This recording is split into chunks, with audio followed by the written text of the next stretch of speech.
All right, Steve has done a nice job creating a very simple, easy to understand scorecard. Once again, this is for you and for your SEs, different parts of it, as you go through the conversation to just fill in little pieces of it. Does two things. Helps you to understand the account, and ultimately, it's the gold in Goldberg. It helps him define what requirements are going to be beneficial to build so that you can sell even that much more. What was that?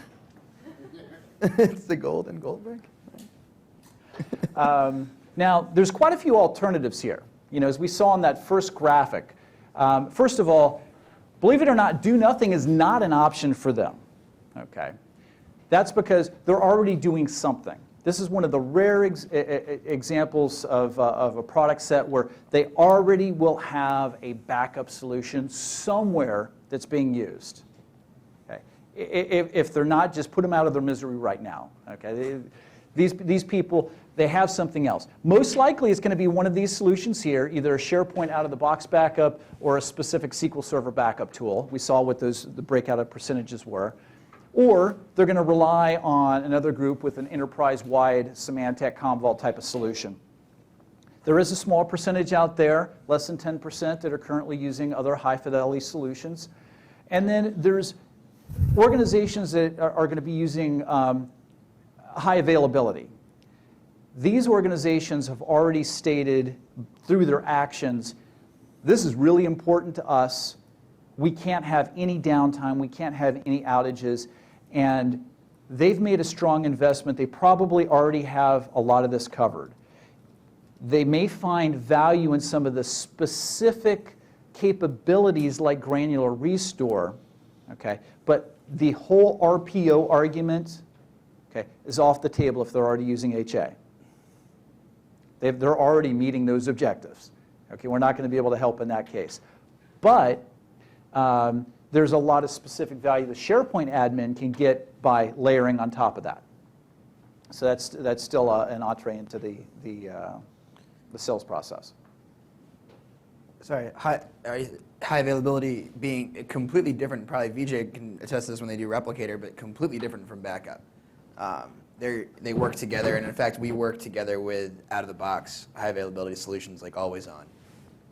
So it's not a roadblock or necessarily an alternative to SharePoint backup. Yeah, it's just the key point there is what we harp on so much around meeting recovery point objectives. That's one that you have to be careful of not to use for these folks, because that can get the door shut and not allow you to give the value pitch around the rest of the product. So that's just the key thing to understand about that. Now, Steve has a few different slides here on where the out-of-the-box can go awry. Yeah, I think I've said a lot of these actually already, so that's good. Hopefully we all know the definitions RPO and RTO at this point. My backups are taking too long. That means they have a long RPO. And, oh, sorry, were you about to talk, VJ? Couldn't hear you over my own voice. And then missing RTOs, your restores take too long. It takes too long to either find a document, locate that document, restore that document, whatever it may be.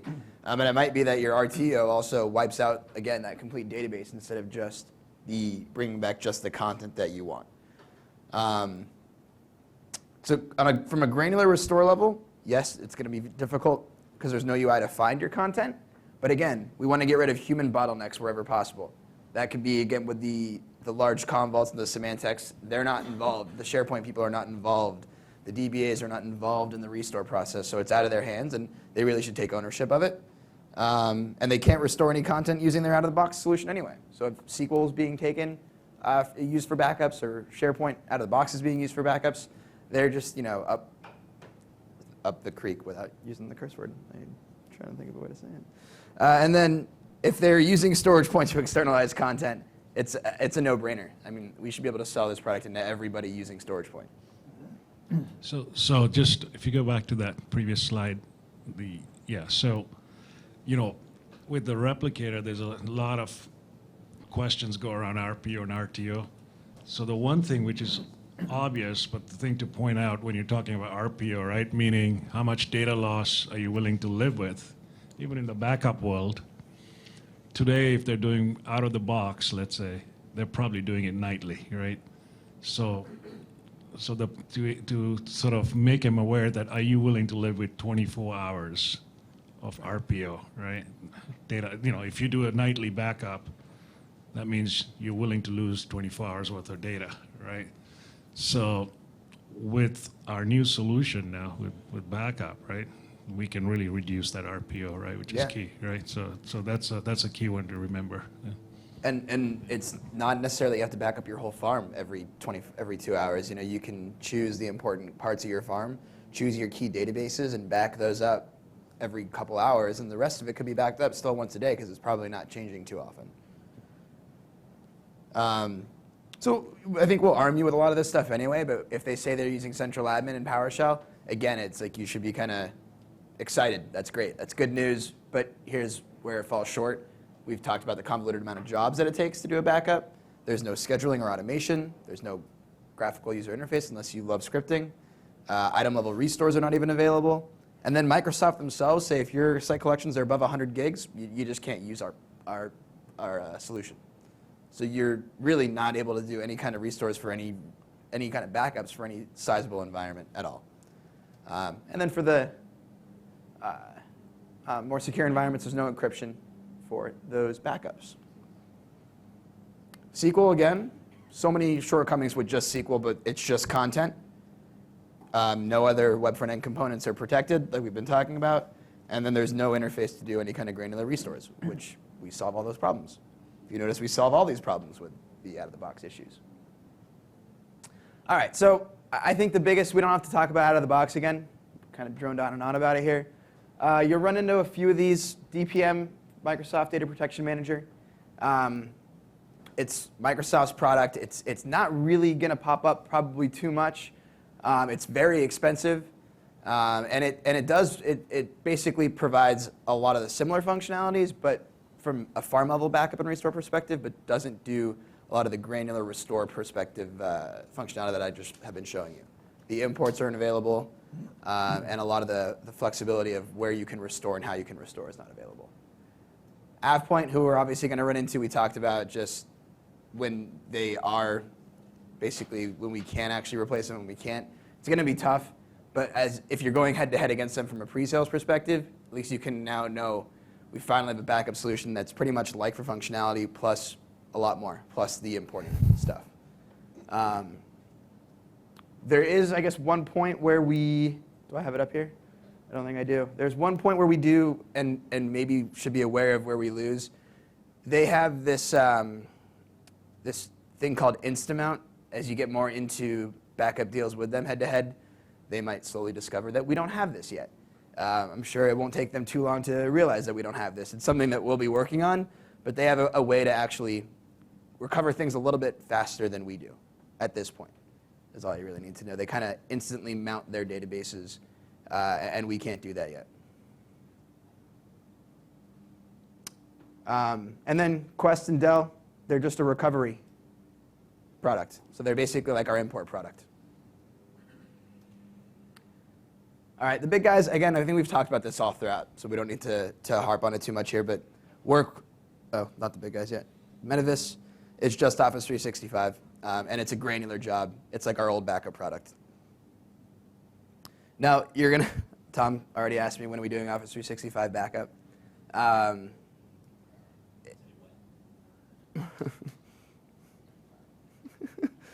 surprised it comes up a lot. Tarek emails in daily anyway. I'm surprised it comes up a lot because there's really no way to successfully back up a large environment in Office 365. It's going to have to use that old job that we had, that old granular job, which was 5 gigs an hour on-prem. In the cloud, it's going to be less than a gig an hour. I mean, how are you going to back up an environment like that? And that's what Metavis does. I don't know how anybody buys Metavis if they have a sizable environment.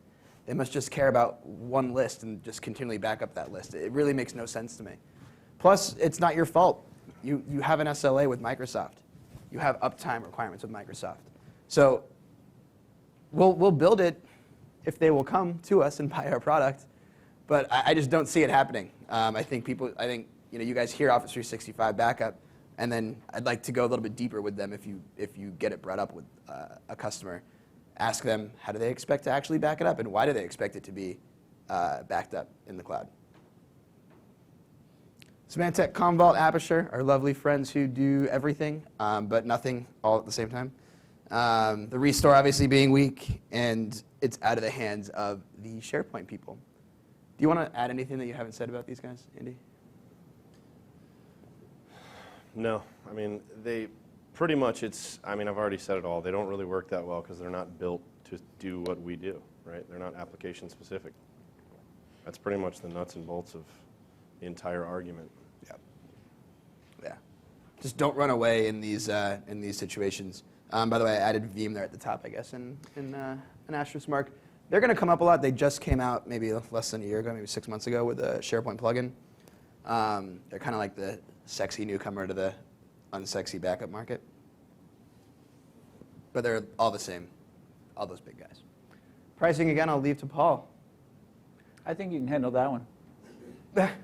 It's cheap. $2,995. I haven't looked at this, so okay, it's just all different denominations. So one of the things that I think we'll probably end up doing, and I don't know if I should be saying this in front of everybody, but we'll probably go to capacity planning just like all of our other products. So, or capacity licensing, just like all of our other products, so we don't have to be like AvePoint and license per server. But you guys can let me know if that's good or bad. A couple of things here. It's just always good for you to know what kind of deals are being done out there, particularly in some of the more successful ones. So we had a whole bunch of deals done and growing. This is nice. This is really just the second full quarter. We're now into the third full quarter where we're really seeing some momentum. Quarter over quarter growth, we went from 5 and change to 10 and change for ASP. That's fantastic. That means that we're on the right trajectory there. And you can see there's actually some pretty large deals that can be done out there. But I think in general with the current pricing scheme, it's going to be somewhat self-contained. I think when we move to a variable model, we may see some opportunity. And before we ever go that way, we have to find a way so that it doesn't slow you down in getting adoption with backup products, but at the same time allows you to monetize a little bit higher as you get into some bigger deals. I think we're actually... How many points do we have? Oh. So yeah, I've explained this one a lot. It's my favorite one, obviously, because it's a nice customer and a big name. Story's really simple. He needed to recover from his DBA's backups that he's been getting for years. He's got terabytes worth of data in each of these backups, and within 10 minutes, he installed our console, didn't have to run any backup jobs, and was able to restore an item.